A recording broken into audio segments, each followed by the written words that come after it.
اللہ کے نبی صلی اللہ علیہ وسلم کا فرمان ہے کہ آپ کے پاس ایک بابرکت مہینہ آ گیا ہے اور یہ شہر مبارک ہے، برکتوں والا مہینہ ہے۔ اس مہینے میں ایک رات ہے، اصل ایک برکت کی کہہ لیجئے ایک عنصر یہ رات ہے کہ جو رات 1000 مہینوں کی راتوں سے بہتر ہے۔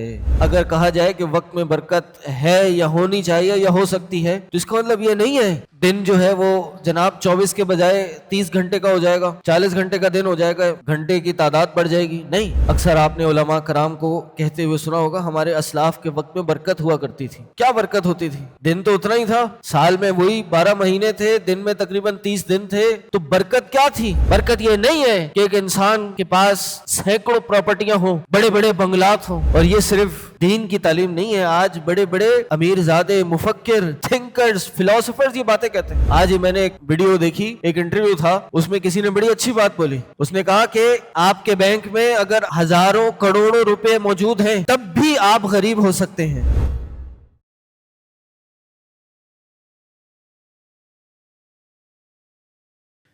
ان الحمد للہ نحمده ونستعینه ونستغفره ونعوذ باللہ من شرور انفسنا ومن سیئات اعمالنا من يهده الله فلا مضل له ومن يضلل فلا هادي له فاشهد ان لا اله الا الله واشهد ان محمدا عبده ورسوله اما بعد فإن خير الحديث كتاب الله وخير الهدي هدي محمد صلى الله عليه وسلم وشر الأمور محدثاتها وكل محدثة بدعة وكل بدعة ضلالة وكل ضلالة في النار فأعوذ بالله السميع العليم من الشيطان الرجيم من حمزه ونفخه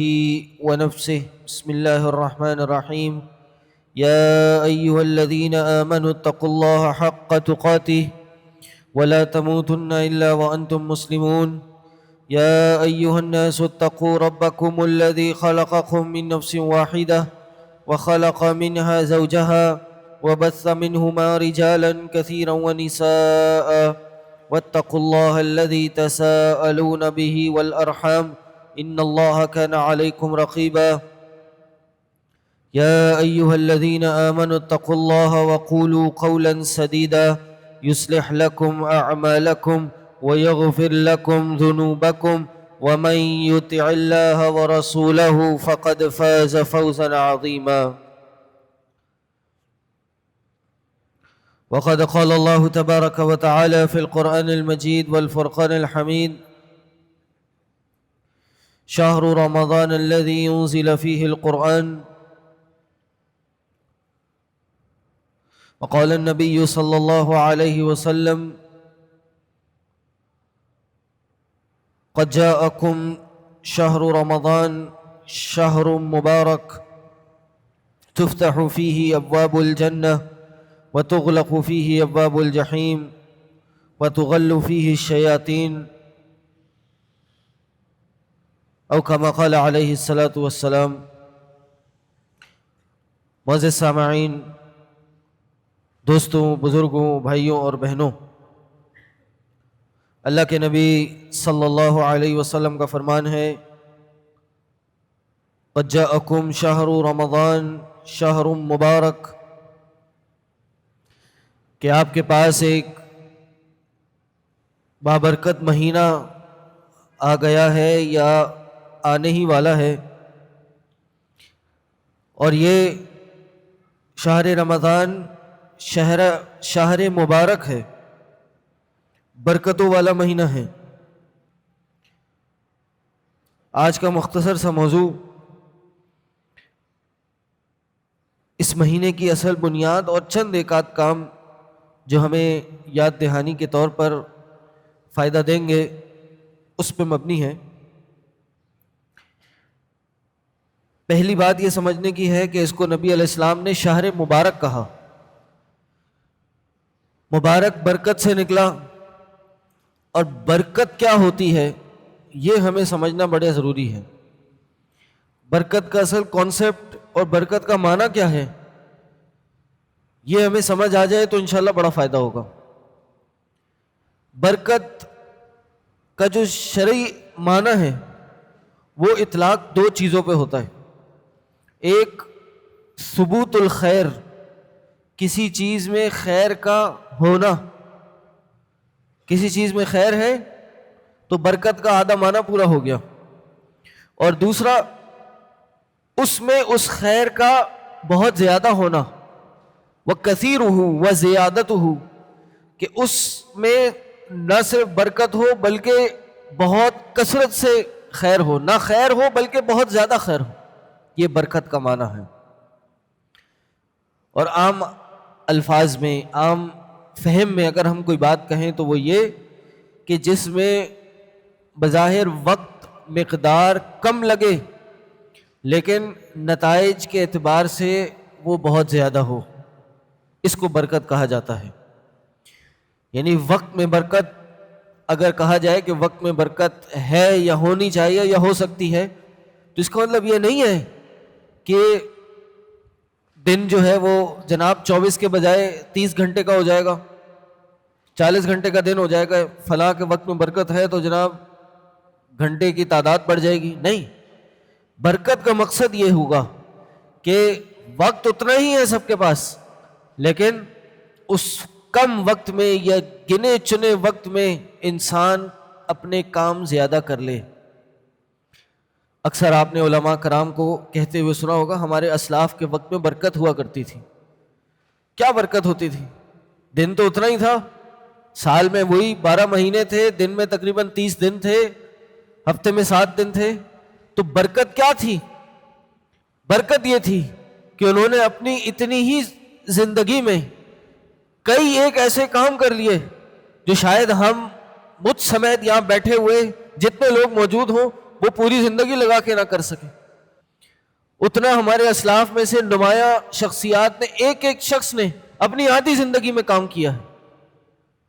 امام ابن تیمیہ رحمہ اللہ کا نام دیکھ لیجئے، ان کی صرف کتابوں پہ نظر ڈالیں، فتاوی پہ نظر ڈالیں تو دیکھ کے عقل دنگ رہ جاتی ہے کہ یار واقعی یہ ایک ہی شخص کا کام ہے، یہ ایک ہی شخص کا علم ہے۔ تو معلوم یہ ہوا کہ ان کے وقت میں بڑی برکت تھی۔ اور برکت کا کیا معنی ہوا؟ ٹائم اتنا ہی تھا، دن اتنے ہی تھے، لیکن اس میں نتائج زیادہ حاصل کر لیے گئے یا اللہ نے دے دیے۔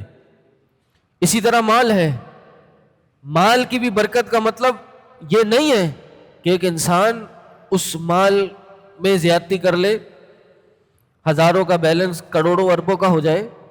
یقیناً یہ برکت کی ایک نشانی ضرور ہے، لیکن برکت یہ ہے کہ جو کچھ انسان کے پاس ہو وہ اس کو کافی اور شافی سمجھے، اس میں اس کو اطمینان حاصل ہو، اس میں اس کو شکر ادا کرے۔ پیسے جتنے آ رہے ہیں اتنے زیادہ نئے خرچے، نئے مسائل انسان کو درپیش نہیں آ رہے۔ یہ ہے برکت کہ آمدن کم ہے لیکن زندگی بہت آسانی سے گزر رہی ہے، یہ ہے برکت۔ زندگی میں برکت یہ ہے کہ انسان کے اپنے گھر والوں سے تعلقات اچھے ہوں، اس کی اپنی بیوی سے، بیوی کی اس سے بنتی ہو، اولاد مطیع و فرما بردار ہو، جسم تباہ نہ ہو، کوئی بیماری لگ بھی جائے تو اس میں اس کو سکون ہو، تکلیف محسوس کر رہا ہو تو یہ امید ہو کہ یار یہ میری تکلیف میرے گناہوں کے ختم ہونے کا باعث ہے، میرے آخرت میں اجر کی بڑھوتی کا باعث ہے۔ یہ ہے برکت۔ برکت یہ نہیں ہے کہ ایک انسان کے پاس سینکڑوں پراپرٹیاں ہوں، بڑے بڑے بنگلات ہوں۔ برکت یہ ہے کہ 2 کمرے کا بھی مکان، فلیٹ ہو اور اس میں انسان سکون محسوس کرے۔ اور یہ صرف دین کی تعلیم نہیں ہے، آج بڑے بڑے امیر زادے، مفکر، تھنکرز، فلاسفرز یہ باتیں کہتے ہیں۔ آج ہی میں نے ایک ویڈیو دیکھی، ایک انٹرویو تھا، اس میں کسی نے بڑی اچھی بات بولی۔ اس نے کہا کہ آپ کے بینک میں اگر ہزاروں کروڑوں روپے موجود ہیں تب بھی آپ غریب ہو سکتے ہیں، تب بھی آپ غربت کا شکار ہیں۔ کہا کیوں؟ کہا غربت کا تعلق اپنے بینک اکاؤنٹ میں موجود پیسے سے نہیں ہے، غربت کا تعلق یہاں سے ہے. ہزاروں کروڑوں روپے ہونے کے باوجود بھی آپ ٹیبل پہ بیٹھے تو آپ کہیں میرے پاس یہ نہیں ہے، فلاں چیز نہیں ہے، فلاں چیز کی کمی ہے، یہ ہوتی ہے غربت. لیکن اگر آپ کے بینک میں کچھ بیلنس نہ بھی ہو اور آپ ٹیبل پہ بیٹھے اور آپ کہیں الحمدللہ یہ مجھے کافی ہے، تو کچھ نہ ہونے کے باوجود بھی آپ دنیا کے امیر ترین آدمی ہو سکتے ہیں. یہ ہے برکت. تو برکت کا کانسیپٹ سمجھنا بہت ضروری ہے اور اللہ سے برکت کی دعا کرنی چاہیے. زیادتی کی دعا بھی انسان کرے لیکن اس کے ساتھ برکت کا سوال کرے. ایک دوسرے کو دعائیں دیں تو برکت کی دعا دیں. اللہ کے نبی صلی اللہ علیہ وسلم نے اپنے بھائی کا کوئی مال اچھا لگنے کی خواہش آئے دل میں، یا کسی کا مال اچھا لگے تو تعلیم کیا دی کہ اس کے لیے برکت کی دعا کریں. واقعہ موجود ہے، ایک صحابی کی جسامت بڑی خوبصورت تھی. دوسرے صحابی نے اس کو دیکھا، دونوں تیراکی کے لیے سوئمنگ کے لیے کہیں چلے گئے، تو ایک صحابی نے، غالباً سہل نام تھا ان کا، انہوں نے اپنی قمیض اتاری تو اندر سے جسم بڑا خوبصورت نکلا. تو دوسرے صحابی نے ان کو بڑی تعجب کی نگاہ سے دیکھا، اور کیا ہوا، نظر لگ گئی. وہ صحابی وہیں گر گئے. نبی علیہ السلام کے پاس آئے، ان سے پوچھا کیا ہوا، کیا معاملہ ہوا. تو نبی علیہ السلام نے کیا کہا اللہ بارکت علیہ، تم نے اس کے لیے برکت کی دعا نہیں کی. اور کیا دعا ہے، بارک اللہ فیک، بارک اللہ لک. یہ دعا اکثر دعا دینے کی ہمیں تعلیم ملی ہے. دو میاں بیوی شادی شدہ شادی کے بندھن میں بن جائیں، میاں بیوی دلہا دلہن بنے، ان کو کیا دعا دی، برکت کی دعا دی. بارک اللہ لک و بارک اللہ علیکم وجمع بینکما فی خیر. یہ دعا دی جائے کہ زندگی کا آغاز ہوا ہے برکت سے ہو. تو یہ ساری باتیں بتانے کا مقصد یہ ہے کہ اللہ کے نبی صلی اللہ علیہ وسلم نے اس مہینے کو بھی بابرکت کہا ہے. اب اس سارے بیک گراؤنڈ کو سمجھتے ہوئے اس رمضان کو سمجھیے کہ یہ رمضان یہ بھی بابرکت مہینہ ہے. اور برکت کا مقصد کیا ہے جناب؟ دن کم ہے، وقت کم ہے، محنت بھی کم لگے گی، لیکن نتیجہ اور خیر کے حساب سے یہ بہت زیادہ ہے. نبی علیہ السلام نے یہی فرمایا قد جاءکم شہر مبارک، یہ بابرکت مہینہ آ گیا ہے. کیا برکت ہے؟ تفتح فیہ ابواب الجنہ، جنت کے دروازے کھول دیے جاتے ہیں اور جہنم کے دروازے بند کر دیے جاتے ہیں. ایک اور حدیث میں فرمایا کہ روز اللہ تعالیٰ جہنم سے گردنیں آزاد فرماتا ہے. پھر آخر میں ایک کانسیپٹ دیا. اچھا، برکت میں یہ بھی فرمایا وَتُغَلُّ فِيهِ الشَّيَاطِينَ، شیاطین کو جکڑ دیا جاتا ہے. یعنی جو طاقتیں، جو قوتیں انسان کو گناہ کی طرف زیادہ لے کے جاتی ہیں اور انسان کو نیکی سے روکتی ہیں، وہ بھی بند کر دی جاتی ہیں. یہ برکت ہے اس مہینے کی. پھر کیا فرمایا فِيهِ اللَّيْلَةُ، اس مہینے میں ایک رات ہے. اصل ایک برکت کی کہہ لیجئے ایک عنصر یہ رات ہے. اور وہ کیا ہے کہ فیہ اللیلہ، اس مہینے میں ایک رات ہے کہ جو رات 1000 مہینوں کی راتوں سے بہتر ہے. جس کا حساب لگایا جائے تو کوئی 82-83 سال بنتے ہیں. اور قرآن میں ہم سب کو پتہ ہے، سورہ قدر میں ہم کیا پڑھتے ہیں کہ لیلۃ القدر خیر من 1000 شہر، کہ یہ لیلۃ القدر، اصل میں ہمارا دماغ محدود ہے، ہماری عقلیں، ہماری سوچ محدود ہے. ہمیں اسی کے حساب سے اللہ نے سمجھایا ہے کہ یہ رات کی برکت کو ایسے سمجھ لو کہ جیسے 1000 مہینے ہوتے ہیں. لیکن حقیقت پتہ کیا ہے؟ حقیقت یہ ہے کہ یہ 1000 مہینوں سے بھی زیادہ اس میں برکت ہے، زیادہ خیر ہے. خیر من 1000 شہر، وہ کتنی ہے وہ اللہ جانتا ہے، کوئی نہیں جانتا. اس کی حد بندی ہے بھی یا نہیں یہ اللہ جانتا ہے. مجھ آپ کی کمزور محدود عقلوں کو سمجھانے کے لیے کہا کہ چلو سمجھنے کے لیے 1000 مہینے کی تعداد میں جوڑ لو کہ ایک رات جب تم عبادت کرو گے، ایک رات اللہ کے حضور کھڑے ہوگے تو کیا ہوگا؟ تمہیں 82-83 سال سے زیادہ کی عبادت کا ثواب ملے گا. یہ ہے برکت. تو اصل بات یہ ہے کہ ہمیں اس مہینے کی برکتوں کو سمیٹنا ہے. اس مہینے کے 2 بڑے مقصد ہیں. کتنے؟ دو بڑے مقصد ہیں. اگر یہ مقصد حاصل ہو گیا تو ہم نے اس مہینے کی برکتوں کو بھی سمیٹ لیا اور اس مہینے کے مقصد کو بھی پا لیا. یہ بات بتانے کا مقصد صرف یہ ہے کہ ہماری عموماً چیزیں عادت بن جاتی ہیں. ماحول کی وجہ سے ہم بہت سی چیزیں کرتے ہیں. چونکہ رمضان آ رہا ہے, چلو بھائی مارکیٹوں کے ٹائم شارٹ ہو جائیں گے, چلو بھائی گھر میں سب روزہ رکھیں گے, چلو بھائی افطار ہوگی, مہینہ آئے گا, عید آ جائے گی, آخری عشرہ ہوگا, کچھ چھوٹی موٹی عبادت کر لیں گے, تراویح پڑھ لیں گے, خلاص چھٹی. یہ ماحول بن گیا تو چلو بھائی ہم بھی کر لیں. کرنا یہی ہے, لیکن دو مقاصد کو سامنے رکھتے ہوئے یہ کام کرنا ہے. وہ مقصد ہم اپنے اندر اتار لیں, رچا لیں, بسا لیں کہ یہ مقصد ہے اس مہینے کا, یہ حاصل ہو گیا تو پھر کامیابی ہی کامیابی, اور یہ مقصد حاصل نہیں ہوا تو بربادی ہی بربادی ہے. یہ یاد رکھیے گا.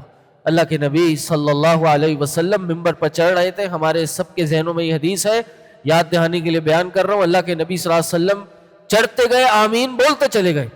کیوں؟ جبریل امین آئے تھے, انہوں نے دعا کی, اور دعا 3 دعائیں کی, اس میں سے ایک دعا یہ تھی کہ اللہ تعالیٰ اس شخص کو اپنی رحمت سے دور کرے کہ جس شخص نے اس مہینے کو پایا اور اپنی مغفرت نہیں کرا سکا. تو یہ مہینہ کا مقصد کیا ہوا؟ مغفرت کروانا. پورا سال مجھ آپ نے گناہ کیے, ہم سے گناہ ہو جاتے ہیں. کل بنی آدم خطا, ہر بنی آدم خطا کار ہے. یہاں کھڑا ہوا شخص, کوئی اور شخص جو آتا ہے, تقریر کرتا ہے, درس دیتا ہے, واعظ دیتا ہے, وہ بھی خطا کار ہے. ہر شخص خطا کار ہے, لیکن خیر الخطائین التوابون, سب سے بہترین ان خطا کاروں میں کون ہے؟ جو توبہ کرتے ہیں. گناہ ہوتے ہیں ہر شخص سے, لیکن مومن, مرد مومن وہ ہے کہ جو اپنے گناہوں کا اعتراف کرے اور اس پہ اللہ کے حضور توبہ کرے کہ اللہ بڑے گناہ ہو گئے, لیکن اے اللہ تو معاف نہیں کرے گا تو اللہ ہم خسارہ پانے والوں میں سے ہو جائیں گے. اللہم انی ظلمت نفسی ظلما کثیرا, اے اللہ میں نے اپنے نفس پہ بہت ظلم کیا, بہت زیادہ ظلم کیا, لیکن اے اللہ اگر تو معاف نہیں کرے گا تو ہم خسارہ پانے والوں میں سے ہو جائیں گے. تو یہ مقصد ہے اس رمضان کا پہلا, کہ ہم اس رمضان میں اپنے گناہوں کی مغفرت کروا لیں. اللہ کے نبی صلی اللہ علیہ وسلم نے فرمایا من صام رمضان ایمانا واحتسابا, دوسرے سے بھی فرمایا من قام رمضان ایمانا واحتسابا, جس نے رمضان کے روزے رکھے 2 شرائط کے ساتھ, ایمان کی حالت میں اور احتساب کے ساتھ. احتساب کیا ہے؟ بات آ گئی تو یہ بھی بیان کریں, اور یہ بات ضرور یاد رکھیں. یہ بھی اس خطبے کا مقصد یہ ہے کہ ہم نے دیکھا دیکھی عبادت نہیں کرنی ہے, ہم نے ماحول کی وجہ سے عبادت نہیں کرنی ہے, بلکہ صرف اور صرف ایک مقصد ہو ہماری عبادت کا, اور وہ کیا ہے؟ اللہ کی خوشنودی حاصل کرنا, اللہ کی رضا کو حاصل کرنا. اے اللہ انت مطلوبی و رضا کا مقصودی, اے اللہ تو ہی میرا مطلوب ہے اور تیری رضا میرا مقصود ہے. یہ مومن کا مطلب ہونا چاہیے. اور پچھلے کئی جمعے ہم نے اسی میں پڑھائے کہ یہی اخلاص ہے. اخلاص ہے تو ہر عبادت قبول ہے, اور اس کے دنیا آخرت میں کئی ایک فوائد ہیں, لیکن اگر اخلاص نہیں ہے تو آخرت بھی برباد, دنیا بھی برباد. تو احتساب کیا ہے کہ نبی علیہ السلام نے فرمایا جس شخص نے رمضان کے روزے رکھے احتساب کے ساتھ, احتساب کیا ہے؟ اجر کے حصول کی نیت کے ساتھ, کہ میں روزہ رکھوں گا, اس روزے کا مجھے اللہ ثواب دے گا, اللہ کے ہاں میں اس کا اجر حاصل کروں گا. اس نیت کے ساتھ اگر کسی نے روزہ رکھا, اور وہ اجر کیا ہے؟ اتنا اجر ہے کہ بتایا ہی نہیں گیا. اللہ اکبر. اللہ کے نبی صلی اللہ علیہ وسلم نے فرمایا کہ اللہ تعالیٰ فرماتا ہے الصوم لی, کہ یہ روزہ بندے نے میرے لیے رکھا ہے, وانا اجزی بھی, میں اس کی جزا دوں گا. کیا مطلب؟ کہ یہ بندہ روزہ رکھتا ہے کسی اور کے لیے نہیں رکھتا. 10 پردوں کے اندر بھی بندہ بیٹھا ہو, روزے دار ہو, انسان تو کیا کوئی حیوان دیکھنے والا بھی ہو, وہ بندے نے روزہ رکھا ہوتا ہے, اگر اخلاص کے ساتھ رکھا ہوتا ہے, اس کی جرت نہیں ہوتی کہ وہ ایک پانی کا قطرہ بھی اپنی زبان پہ رکھ دے. کہا یہ بندے نے میرے لیے رکھے, اتنی بہترین عبادت, اتنے بہترین جذبے کے ساتھ رکھے, میں اس کی جزا دوں گا. یہ اللہ نے اپنی محبت کا اظہار کیا, اس عظیم عبادت کی جزا کا اظہار کیا کہ میں دوں گا اس کی جزا. ایک حدیث میں فرمایا کہ جنت کے 8 دروازے ہیں, ان میں سے ایک دروازہ یقال لہا الریان، اس کا نام ریان ہے، وہ دروازہ ہے ہی روزے داروں کے لیے۔ ایک حدیث میں فرمایا کہ ایک شخص روزہ رکھتا ہے، نفلی روزہ ایک دن کا، اس میں تو روزے کا ذکر ہے کہ جس شخص نے اللہ کی راہ میں ایک دن کا روزہ رکھا، اللہ تعالیٰ اس شخص کو جہنم سے 70 سال کی مسافت کے برابر دور کر دیتا ہے۔ یہ نفلی روزے کا ثواب ہے۔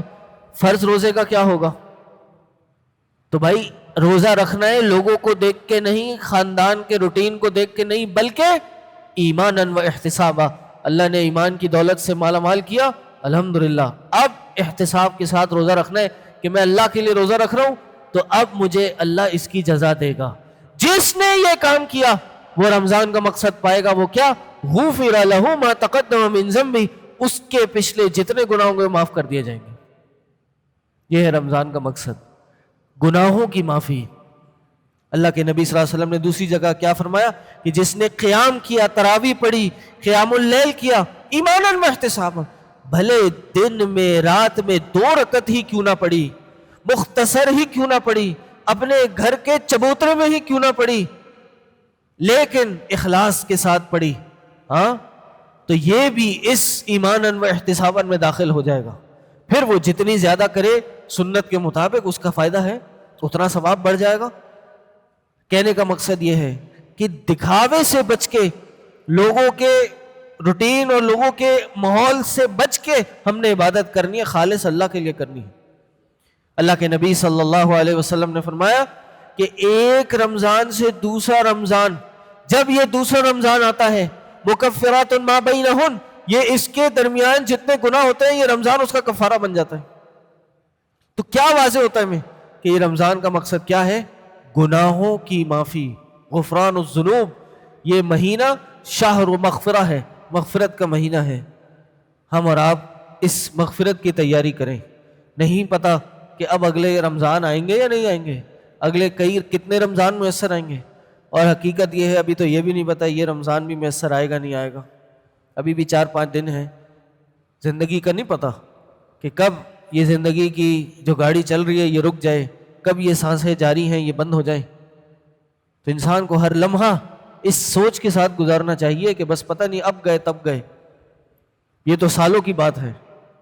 تو یہ مہینہ ہمارے آپ کے زندگی بھر کے گناہوں کا کفارہ بن سکتا ہے۔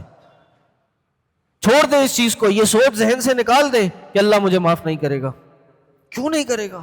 اللہ خود کہتا ہے قُلْ يَا عِبَادِيَ الَّذِينَ أَسْرَفُوا عَلَىٰ أَنفُسِهِمْ، اے میرے بندوں، اے میرے بندے، اللہ نے پہلے کہا میرے بندے، وہ بندے جنہوں نے اپنے نفسوں پہ اسراف کیا، لا تقنطوا من رحمت اللہ، اللہ کی رحمت سے مایوس نہ ہونا، ان اللہ یغفر الذنوب جميعا، اللہ ہر گناہ کو معاف کر دیتا ہے۔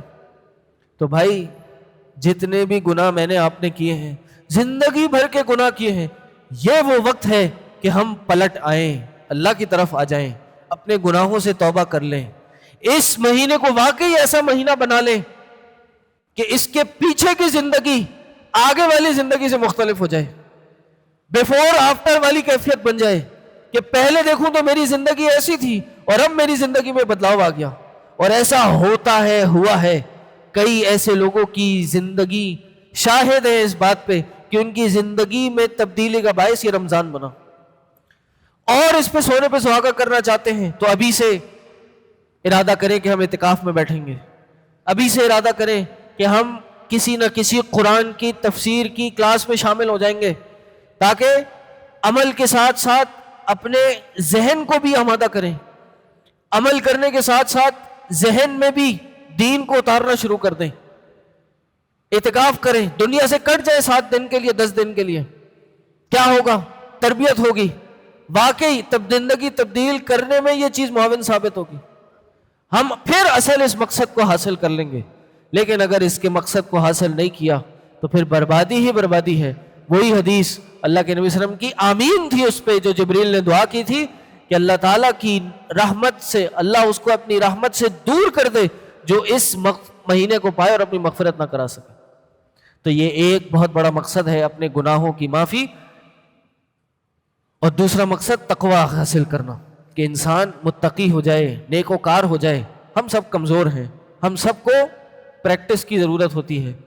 دنیا کا کوئی کام ہو اس کے لیے انسان کو کچھ لمحے اس میں اپنے آپ کو لگانا پڑتا ہے آگے آنے والے وقت کے لیے اپنے آپ کو تیار کرنے کے لیے.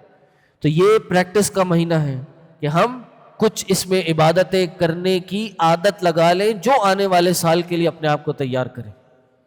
کہ یہ مہینہ آیا، اس کا اصل مقصد کیا تھا؟ قرآن نے بتایا لعلکم تتقون، تاکہ تم تقوی اختیار کرو. اگر یہ دو مقصد حاصل ہو رہے ہیں تو یہ مہینہ ہمارے کام کا ہے، اس کا مقصد حاصل ہو رہا ہے. اگر یہ حاصل نہیں ہو رہے تو پھر یہ بیکار جا رہا. اللہ سے دعا ہے اللہ تعالی ہمیں اس مہینے کے مقاصد کو حاصل کرنے کی توفیق عطا کرے. اللہ تعالی ہمیں اس مہینے میں بھرپور عبادتیں کرنے کی توفیق عطا کرے، اور اللہ تعالی ہمیں جو بھی عبادت کرنے کی توفیق عطا کرے اللہ تعالی ہمیں اس کو اخلاص کے ساتھ ادا کرنے کی توفیق عطا کرے. وآخر دعوانا الحمدللہ رب العالمین.